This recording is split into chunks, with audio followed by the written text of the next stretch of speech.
Hooday, Bengal fans. He is Mon. That is Eric. I am Jake. This is the Bengals Pulse, the heartbeat of our Cincinnati Bengals. When I say heartbeat, I use that term very loosely right now, gentlemen, as we are day 3 of free agency, and it is all crickets up in the Natty. Now, I mean, as far as outside free agents go, we for some reason are signing all of our own guys back. Mon, real quick before we jump into this thing, man, how you doing? Everything good? Good. Feeling a lot better on some antibiotics and steroids.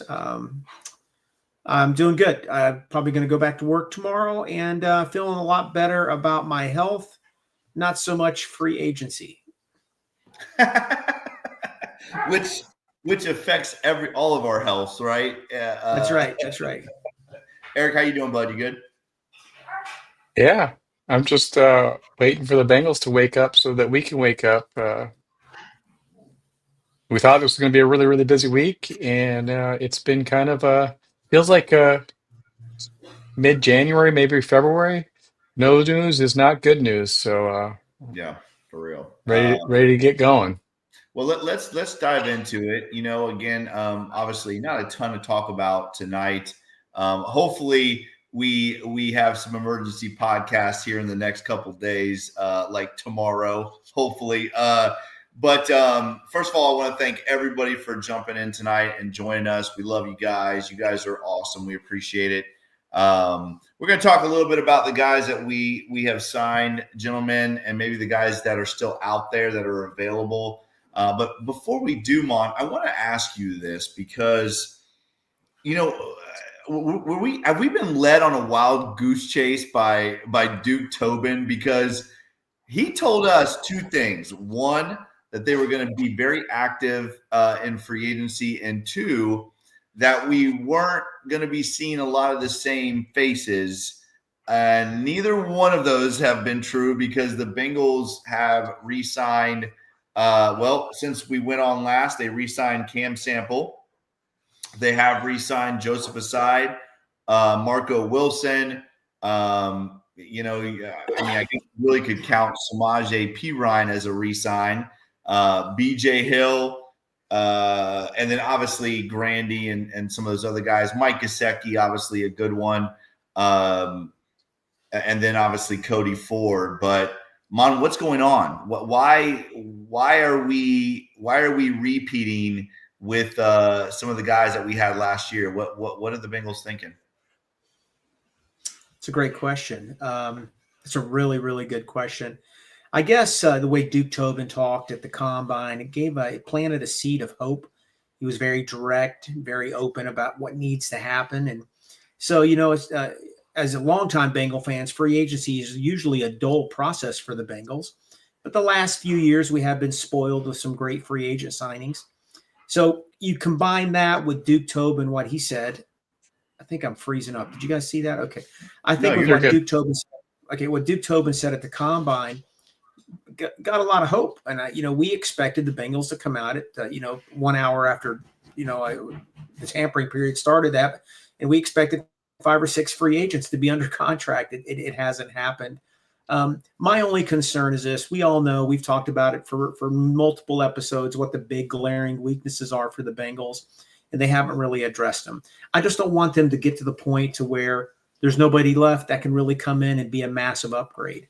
Yeah, right. We could sign a couple guys there that are going to be better by default because our guard play was really bad last year. I want guys that are better than just, a little bit better. Tevin Jenkins and Brandon Scherf would be great. They're still available. There's some players out there that can make this team better.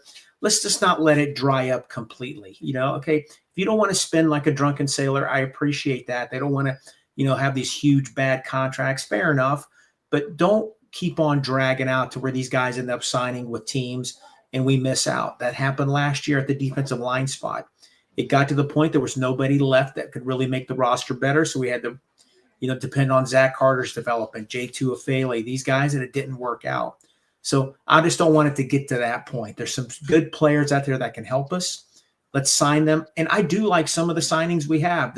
The Slayton from Green Bay is going to help us tremendously. He's a 350-pound man We haven't had a player that big. We need large men that can play football on that interior defensive line. He's going to help us. Cam Sample, everybody they signed. Marco Wilson, guys, you have to admit he played well for us last year. Is he a starter? I don't know. Athletic ability is very good. Maybe he can develop. So good depth pieces. Some players are going to give us some good quality snaps. It's not all doom and gloom, but we have to do more. Yeah, and I do, I think that's a great point, Mom, because it's really not doom and gloom right now. It really is not. I think, we all got our hopes up because Duke finally came out and said he was going to do all this stuff. But it's really not doom and gloom, right? I mean, the Joseph Osai, the Cam Sample, the Marco Wilson, those are solid signing. They're 1-year deals, like prove it deals. It's not like the Bengals are throwing a bunch of money.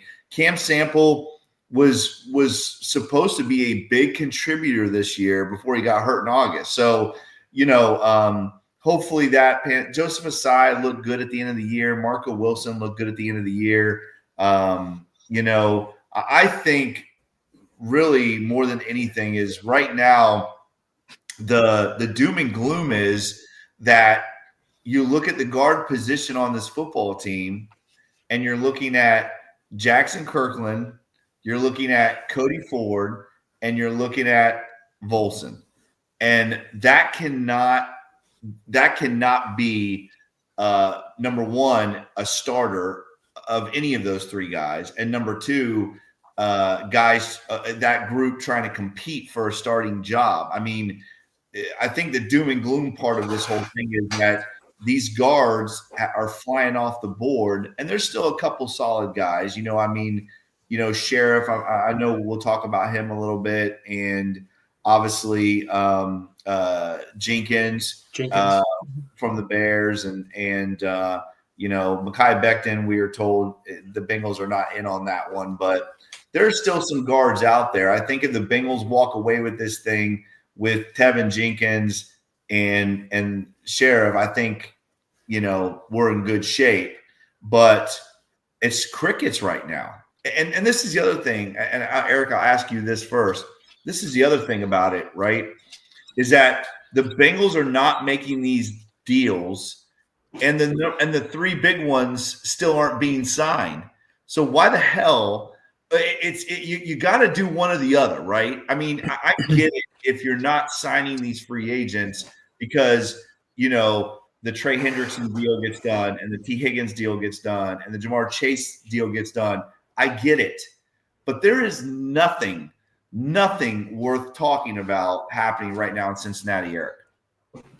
Yeah, I mean that's kind of why I titled the episode "It's a Bengals Pulse therapy session" because Duke told us that they were going to be active, they were going to go get guys, they were going to re-sign their guys, they were going to pay Jamar the most money, and we were all sold, we were all ready to go, we were so hyped for Monday, and it really felt that they were going to take some swings and they were going to do something, and here we sit, at 8:30 on Thursday night, and we've brought in one external free agent and brought some guys back. I mean, Samaje to me is not an external free agent. He realized he should never have left Burrow. He wanted to, experience playing for Sean Payton. That sounded like an experience for him. And then he wanted to see what it was like to play for the Chiefs. And then, he comes home. But to me, he's still an internal free agent because we always wanted him back. So there's no big guys. And to Mon's point, all these signings are good signings, prove it deals, but good players, guys that still have some room to grow. But these are the signings that you expect on day 10 of free agency. On day 1, 2, 3, you got to be swinging for the fences. You got to be bringing in Orlando Brown, or at least tell us that you talked to these guys. We've got literally crickets, and we're all not buying anything that Duke was selling. Maybe he's working these deals in parallel. Maybe he's going to come out rapid fire with multiple Sharpies signing contracts left and right, but getting a lot less optimistic here. Yeah, me too. Mon, let me ask you this. Let's talk about a couple of these guys, and I want to start with Brandon Sheriff because I think this is a guy that Paul Dehner has talked a little bit about, said he's probably the best fit for the Bengals. I'm going to throw some stuff out there at you. 33 years old, 6'5", 315. He's a good-sized guy. He's a right guard, which obviously is what we need to replace first, right, with Kappa leaving. In 2024, 0 sacks allowed, 1 hit allowed, and 2 penalties. Obviously, pass blocking is this guy's bread and butter. He is one of the best pass blocking guards in the NFL. 2 questions, 2-parter. First of all, why has he not been signed yet? Is it because of his age? And 2, is this a good fit for the Bengals? I mean, what would you be happy with a Brandon Sheriff? Yeah, I mean, as I said before, I mean, I would prefer a younger guy, but there's not many of them there. He would be a huge upgrade compared to what we had. He'd be a great mentor potentially too to some of the younger guys we have on the roster. Yes, Volson's played 3 years and started, but having a Sheriff there could help him tremendously with his continued development. He'd be a big upgrade, maybe 1 or 2 year. They draft somebody this year, maybe next year, a 2-year Band-Aid. I would love to pair him with a younger Tevin Jenkins. It seems like Jake, Eric, you remember for years we talked about linebacker play. The Bengals probably had the worst linebacker group in football for about 5-6 straight years in a row. They were terrible. And then they went out. They got Logan Wilson, Germaine Pratt. They started Gaither. They got Joe Bocci, guys that could just come in and perform. They erased that, that bad 5, 6, 7-year stretch of linebackers. Well, I think we're talking about guard play. Honestly, it started when Clint Bowling got retired, when Kevin Zeitler moved on.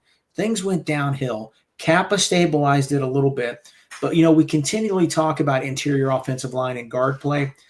Let's get some guys in there that we don't have to talk about them. Let's focus on another position. I think a Tevin Jenkins would be great. We could get 3-4 years out of him. 1-2 years out of Sheriff and draft a younger guy that can come in and potentially be a long-term starter. Agreed. I mean, 100% agreed. You talked a little bit about Tevin Jenkins. Obviously, he's a guy that, again, I think I said it last night. What did I say? He started 32 out of 39 games or something like that. He's a younger guy, but again, definitely better than what we have right now. What do you think of Tevin Jenkins? I mean, is that a guy that you would? I know you said you would love to see him paired up with Brandon Sheriff. I mean, is that a guy that's a good fit? I mean, again, we are trying to look for. I think we're looking for probably 2-year deals. If we're going to go with 2 guards, right? 2-year deals, try to develop some of these younger guys, give Volson a chance to actually develop. I mean, again, is there any other guards out there, Mon? I mean, Mekhi Becton doesn't seem to be on the Bengals' radar. So there's a lot of guards that have been cut recently. Shaq Mason played for the Texans. The Texans. He's right. Really the Texans had a bad offensive line last year, guys. Poor Joe Mixon can't get a good offensive line, but Shaq Mason, they cut him, and he's available. Maybe a change of scenery could help him potentially. He would be an upgrade over what we had last year. Listen, I think Volson is who he is. I think he's a backup type player. Now, Tevin Jenkins is a flawed candidate. He's not perfect, but you know what? He's had a lot of success. He's still young. What I like about him is he's got what do they say? He's got that fight in him. People always say, "Oh man, that guy's got the dog in him." Jenkins is a tough dude. I said it the other night. He's Alex Redmond. Alex Redmond, remember him? Wasn't much of a guard, but he had this mean streak. He had this nasty mean streak. And Tevin Jenkins is a better guard prospect than Alex Redmond, but he has that physicality and that attitude that this offensive line hasn't had. That's what I want. Hey, man, if he gives us a couple 15-yard penalties, I really don't care. Yeah. I want that attitude. I want I think both sides of that on our trenches, we need people that are just going to be tough guys. And we want the other team to know, like, hey, man, that dude's nasty. And that's what this team needs. We want linemen that are going to defend Joe Burrow when he gets knocked on his ass, right? Absolutely. Or just don't let him get Yes. knocked on his ass. Yes. Defend him before that happens and keep it from happening. I got a question for you guys because we only brought in one linebacker and doesn't seem like they're talking to anybody. Nothing seems to be moving out there. They gave Trey Hendrickson the You ability want to to go open that? search for a trade. They didn't give Germaine Pratt that same flexibility, or at least they never reported it. Are we rolling with Germaine Pratt? Are they going to get him to buy into Al Golden being defensive coordinator, or could we still see a move there? I think we still see a move, Mon. I don't think Germaine Pratt is in stripes anymore. I think we still see a move. Obviously, Burks was brought in, and that's to kind of replace Akeem Davis Gaither. But I really think the Bengals are going to be looking at, depend on the Trey Hendrickson situation, but I really think those first 3 picks in the draft are going to look kind of like edge, linebacker, D tackle, or maybe not in that order, but I think they're thinking they're going to draft Germaine Pratt's replacement. Mom, what do you think? I think they are, but the last few days he's been active on Twitter with support for the re-signing of some of his friends. The longer it plays out, I think he could come back for another year. His contract is manageable, and maybe he can have a meeting with Al Golden, and they could, he's an emotional player. He's had dramatic flare-ups in the offseason before. We thought he was a no-go, before we thought his career was done in Cincinnati. His play has dropped. It has. Maybe he comes in with an attitude. It's funny. I've watched a lot of old Bengal games recently. Just, I've been homesick, and I watched a game of his yesterday. I forgot what it was. He was all over the place making plays. And I it's easy to criticize his missed tackles. And, he didn't look good in some games, but there were some games he was all over the place, and he was the best player on the field. So he still has it. Hey, 143 tackles is 143 tackles. That's a lot of that's tackles. true.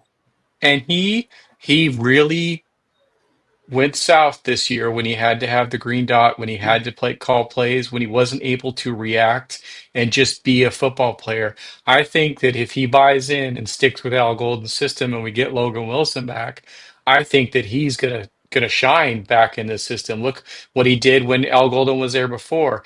Being allowed to be athletic, react, use your eyes, track those guys down, and just play football, that's going to be big for him. So if he can buy in, it's going to be big. So just real quick, there is not breaking news, but maybe optimistic news on the Phoenix Cardinals podcast. Mike Garafolo was on there and quotes, Trey Hendrickson wants to be in Cincinnati and Cincinnati wants to make it work. So it sounds like maybe there's some movement on negotiations to keep Trey Hendrickson in Cincinnati. So maybe you guys can give us the thoughts on that market. At this point, right, it's almost got to happen. I mean, it really does, guys. Listen, if you're the Cincinnati Bengals, and let me say this really quick about Germaine Pratt, then I'll talk about Trey Hendrickson. Who are you going to get to replace Germaine Pratt at this point, right? I mean, you're not drafting his replacement. That was going to be my whole spiel. Drafting his replacement is not a good idea, right? I mean, who are you going to replace Germaine Pratt with? Is my point. There's no reason to trade him at this point. But on to the Trey Hendrickson thing, guys. Listen, there is no way in hell the Bengals are letting Trey Hendrickson go anywhere at this point. We see all these edge rushers going off the board, and really, Mon, at not ridiculous prices, which is really crazy. I mean, Bosa just signed in Buffalo for $12 million a year. That's nothing.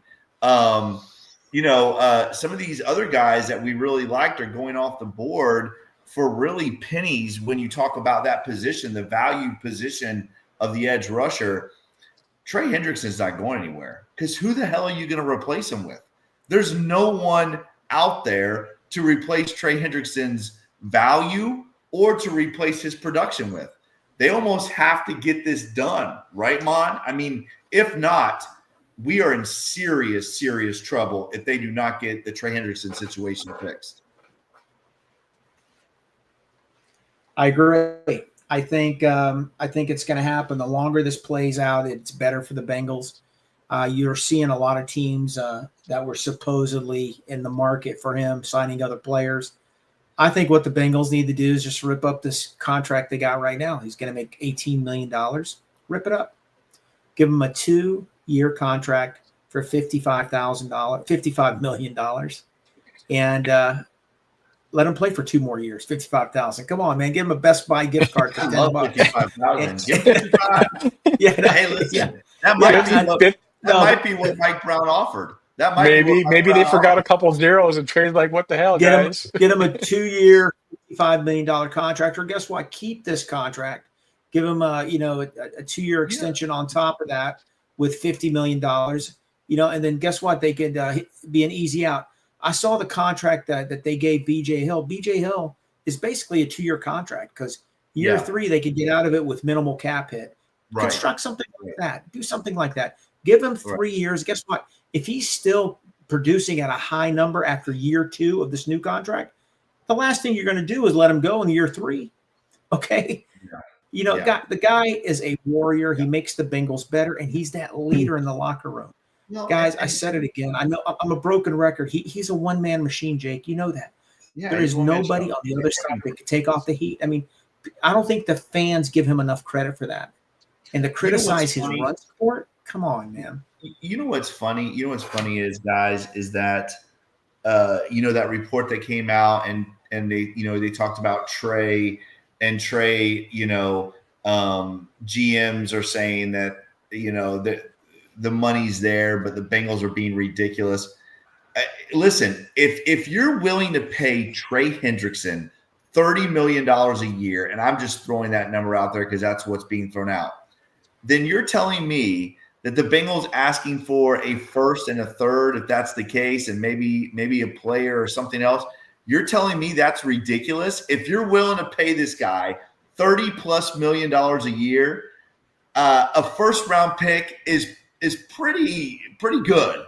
If that's all you have to really give up is a first and maybe a third and maybe a second next year or something. I don't know what the asking price is, but I'll guarantee you this.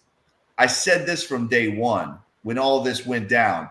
Mike Brown is not letting Trey Hendrickson go for anything less than a first round pick. I said that from day one.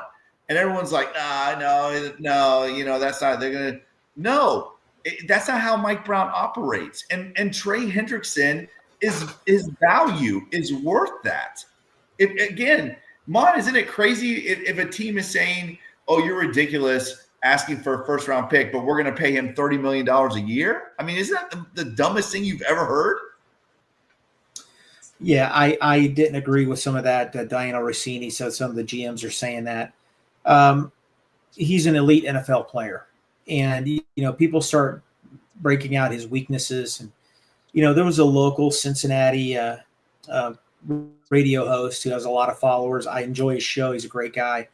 But, he did mention that, Trey, out of his 17 and a half sacks, only 2 games, he had 7.5 sacks in 2 of the games. So in other words, he really only had 10 sacks. And basically what he was trying to imply was he was inconsistent. Well, if you really want to nitpick, Max Crosby went 6 games with only 1 recorded sack, 6 consecutive games. So, pass rushers, that happens. Teams key up on them, and sometimes they're not going to get a bunch of pressures and a sack a game. Trey Hendrickson's a good player, and he's the only thing the Bengals have had for 2 years when it comes to rushing a passer. Yes. Don't you know that the opposing offenses know that? Opposing offenses know that. They chip them. They have a linebacker, or they have an extra blocker, a tight end on that side. Guess what? It's not enough. He still gets his production. He still gets his stats. Imagine if a Cedric Johnson or a Joseph Osai, somebody can give them 8, 9, 10 sacks on the other end. I mean, he could be a 20-sack guy. He really could. Yeah. So, I hope they work it out. So real quick, guys, before we move on, some ex-Bengals that are ex-Bengals now. Khalil Herbert, guys, goes to the Colts on a 1-year deal. And I don't know if you saw, but Jay Tuafele to the Jets, I believe. So those guys no longer in stripes. Again, I don't think any love lost there. We knew that Samaje was going to be the replacement there for Khalil Herbert. So, but a couple Bengals that we will not see coming back, which I think we're both, all three of us are probably very happy about that. But Herbert and Tuafele off the record, Eric. Yeah, I mean, it sucks with Khalil Herbert. We gave up a seventh round pick, and what do we get for him? Yeah. I feel like he lost Burrow's trust by fumbling on the first play, and then we didn't see much more of him. Granted, Chase Brown was really going off at that point, but man, I mean, seventh round picks typically aren't that big impact players, but for the Bengals, We could have used they've that needed this those year. picks. We could have used that this year, right? Oh yeah. I mean, we're gonna need some guys to come in there just to fill out roster spots and ball out, and who knows what they're gonna be, but it's disappointing. Uh, but it is what it is. We'll move Yeah, on. Well, let's. I want to say something real quick before I forget. We just harped on it, but if you guys have watched the Growler podcast at night, the last few nights, they've done a great job. Paul Daner, Jay Morrison, I think his name is Mark Shalfo, and Charlie Goldsmith. They've been giving you a lot of the info on Bengals free agency, and Paul Daner did mention something last night. We've talked about it on here too. The Bengals have a lot of pressing needs. We all know that. Everybody that loves this team, that really follows them, knows that. They only have 6 picks. And guys, I mean, first, second, third round picks, you can expect to produce quite a bit, maybe even a fourth rounder. Anything after that's a lottery ticket. Yeah. So he was a little alarmed that, yes, they've signed some players, good depth pieces, but there's some good players out there that could really help the team. But guess what? That list of players is getting smaller and smaller and smaller. And he goes, he understands that the fans are getting a little antsy because, there seems to be a lack of urgency coming out of Paycor. And that's our frustration. That's my frustration. And I thought him saying that last night, he was speaking for a lot of Bengal fans, and it's true. Yeah, 100%. Let's talk real quick. Let's shift gears real quick and talk a little bit about Mr. Tee Higgins, and that situation, because again, before we wrap it up, I do think we need to talk a little bit about T. Our guy Zim threw out a very interesting tweet, and I'm going to read it right now. So thank you to our guy Zim for this one. It's very interesting, like this information. So great job, Zim. Tee Higgins on the tag. So being tagged, Tee Higgins this year would be paid more than Devontae Smith, Nico Collins, DK Metcalf, Debo Samuel, Michael Pittman Jr., Terry McLaurin, Devontae Adams, Mike Evans, Jerry Jeudy, and Calvin Ridley. T, again, the Bengals got a bunch of crap for tagging T, but like Zim said, there's not a lot of with this for the Bengals unless they re-sign him. So again, I said this earlier, Mon, I don't really have a lot of sympathy for T, and I don't want to make that bad, but the Bengals are going out on a limb and saying we're willing to pay you $26 million a year. That's how much we think of you.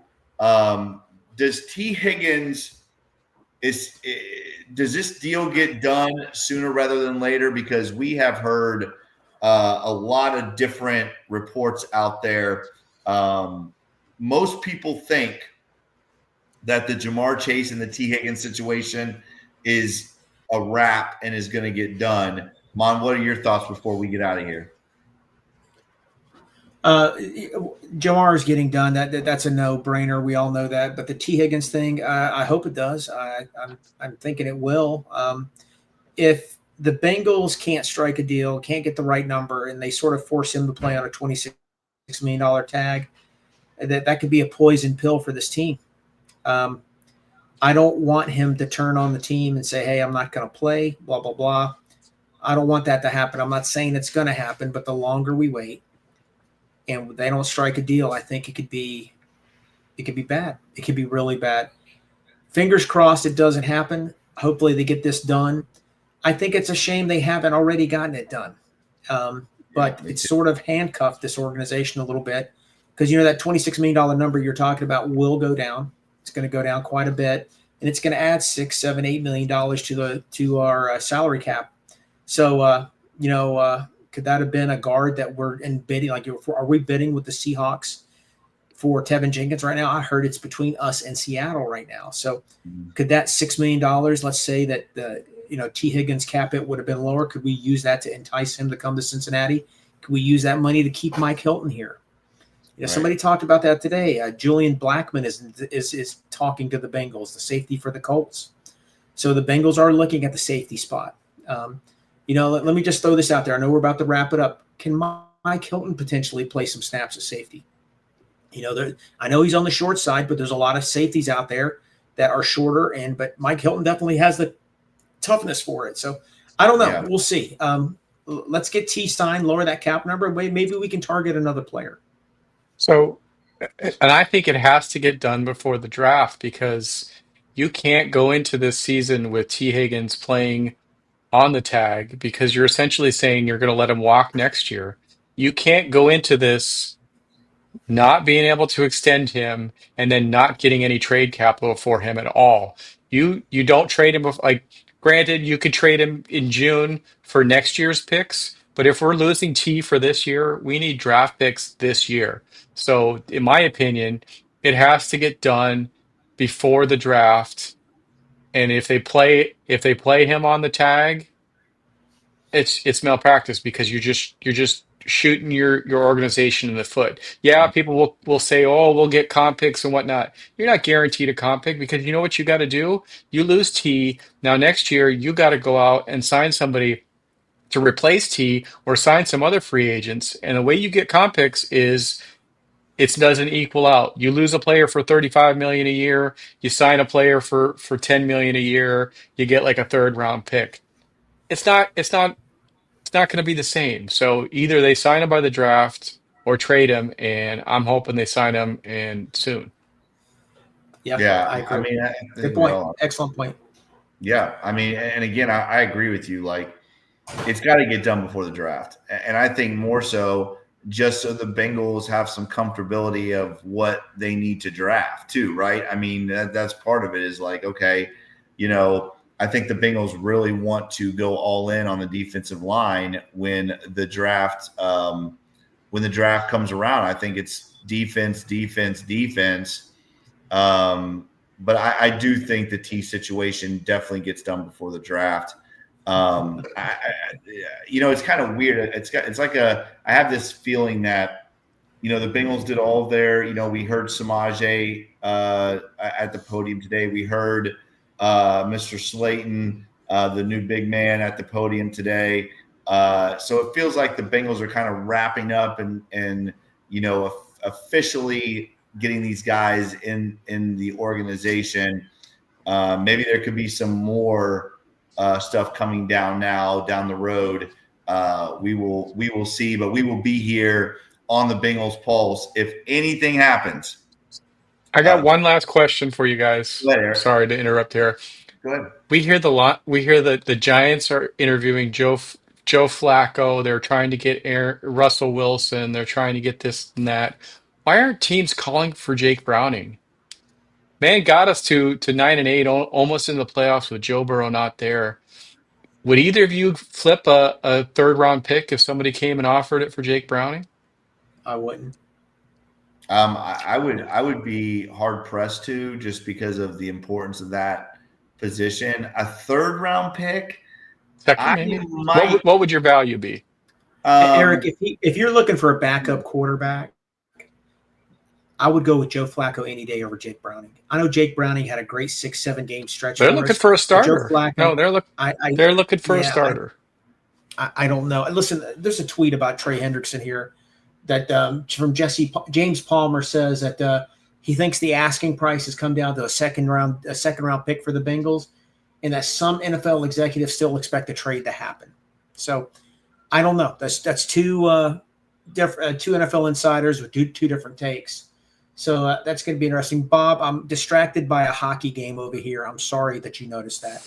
But Edmonton's playing, so I'm just like sort of cheating. But Listen, there's more action in that.